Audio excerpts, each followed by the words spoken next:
Hey everybody, it's Dave TV. Hi, I'm Dave. Here we are.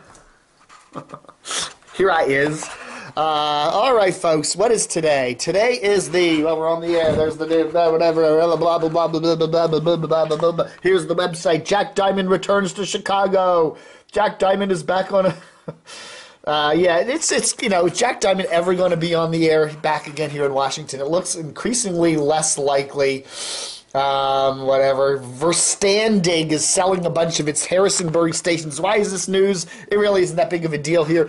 Because I went to JMU, I listened to a lot of these stations over the years. WSVA 550 News Talker down there for the Shenandoah Valley, cool station. Even it's still cool today. They're being sold to Saga Communications, which owns a bunch of stations in nearby Charlottesville. So anyway, and I remember WHBG and their transmitter down there on Route 11 there in a cow pasture. I remember going down there. WQPO, the top 40 station. We used to call it for queer people only back when I was in college. WQPO, Q100 or whatever. So anyway, all those stations are getting sold. No purchase price on it. Verstandig will continue to own a couple stations in Hagerstown, according to Country WAYZ, which you can get here in Washington, in the western suburbs on 104.7. And, but, it'd be interesting to see if the family company there will be selling everything more and getting out of the radio business altogether, huh? Interesting stuff. A little article here we did, Washington Post, Marty Barron, he's the executive editor. Print revenue declining sharply at the Washington Post. Washington Post executive editor, Marty Barron, we can quote, this is his quote, okay? We can start by discarding the lingering notion that the paper will remain that paper will remain a big part of what we do. For a while, yes, but eventually it will not. The newspaper remains, as of today, a predominant source of revenue for organizations like ours, quoting, making quote marks with my fingers, but the revenue it produces is declining sharply. Advertisers are leaving. Most readers prefer to get their information from digital sources. Those trends are accelerating, is what Mr. Barron said at a recent journalism conference there out in California. Now, here's the interesting thing. When you go to the Washington Post website, as I am right now, do you see any ads on their website? Do you see any advertising on that site at all? You don't, do you? Because I'm using this thing called AdBlock on Chrome, okay? AdBlock on Chrome takes almost all the ads off. So I can look at the Washington Post website. Now, I get a subscription to this because I subscribe to the Dead Tree edition. But I just put this little app on my Google Chrome, and all the ads disappear. So this is the future of the Washington Post? A website where you can easily block all the ads. This is the future for them. The print edition is going down the tubes.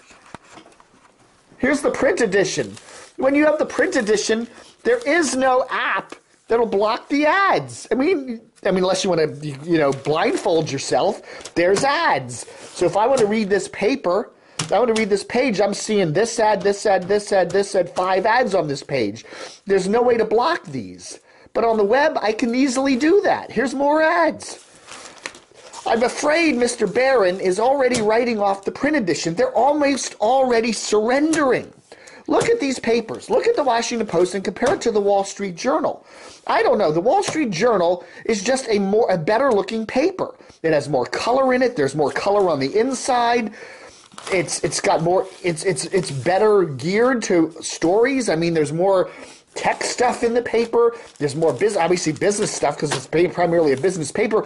But even though Rupert Murdoch owns this, he knows what he's doing, and at least he's taking a print edition inside, making it look good. He's going out with a running chance, with a running battle. He's not like laying down like Mr. Barron is over at the Washington Post. And, that's the one thing I have about the Washington Post. One of my big criticisms about the print edition is that it often feels like a second thought, an afterthought. That, okay, they're slapping this together for the old folks that don't really care, but we're paying for this. and we're actually seeing the ads. I don't see the ads when I, look at this big ad. I don't see any ads when I go on their website. Now, I'm not the only one using ad block, I'm sure. A lot of people do it. It's very nice. You can go on YouTube and all those pre-roll stupid ads that come up over and over again, you just say goodbye to them. So that's what I'm doing. It's amazing, I feel sad that Mr. Barron is already writing off this paper. It looks like an afterthought. It's gray. Look at this. The stories are kind of an odd mix of things that don't seem that many people wouldn't care about. Candace Bergen. If you read this, it's interesting. If you read this article on the web, there's a link to the Amazon.com to buy the book. Obviously, Mr. Bezos. I order that.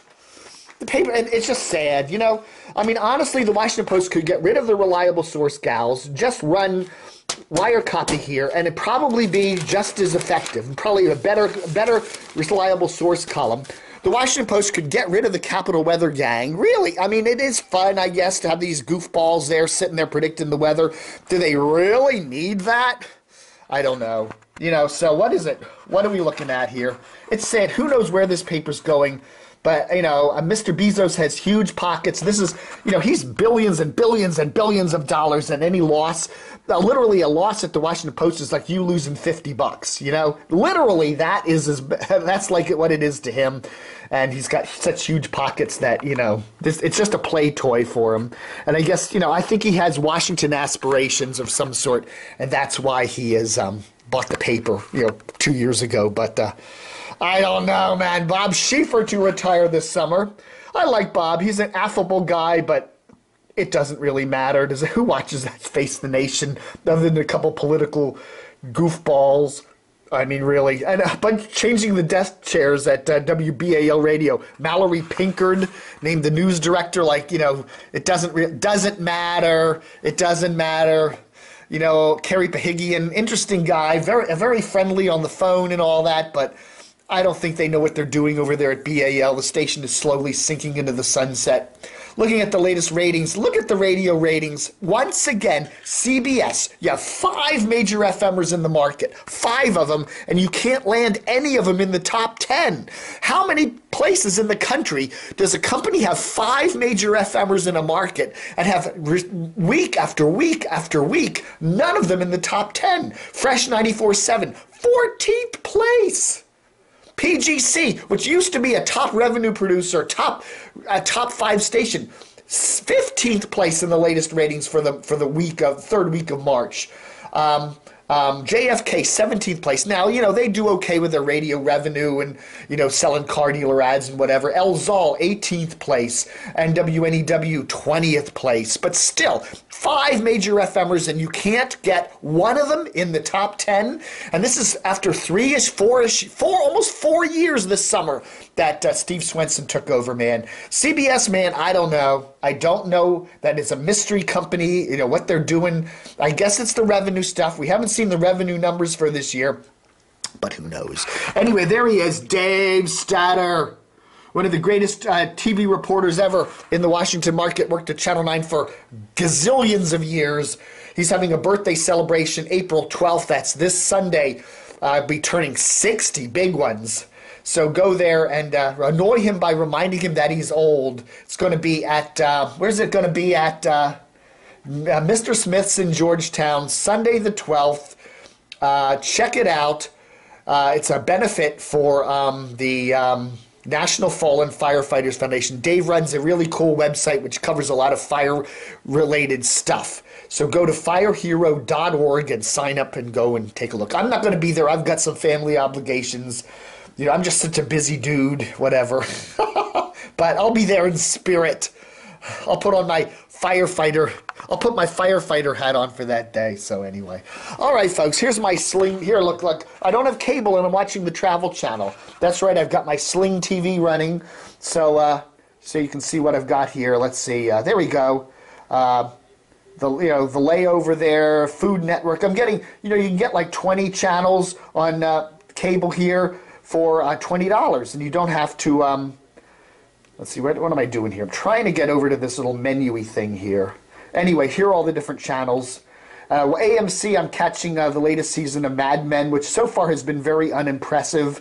You've got IFC, you've got TBS, you've got H1, H2, AMC, A&E, TNT, ESPN. Kind of cool. So that is my Sling TV. I like to use the Sling TV with the Roku. It works better. If I'm using it on the Windows app on the computer, there's a lot of error messages and a lot of time it conks out. And I don't understand that, but my Roku Sling television works really well. And check out my cord cutter. Lots of cool stuff on cord cutter. Good article in the Washington Post yesterday from Celia Kang about how various cable networks are seeing huge declines in their audiences. They're going to have to cut their ad rates. A lot of people are bailing out on the cable company. You know, well, they're saying, why am I paying $60, $70, $80 a month for this package of 300 channels when I watch 2 or 3? You know, go to something like Sling. If you just happen to like the 20 channels or even 2 or 3 of the 20 channels, like I like AMC, at least for Mad Men, paying $20 is a lot cheaper than paying $60, $70 to Comcast for the same package of a bunch of useless channels. There you go, everybody. All right, folks, this is Dave TV and a little mini cord cutter there for the 9th of April, 2015. Kind of cool out there today. We've got a marine layer, but tomorrow it's supposed to warm up.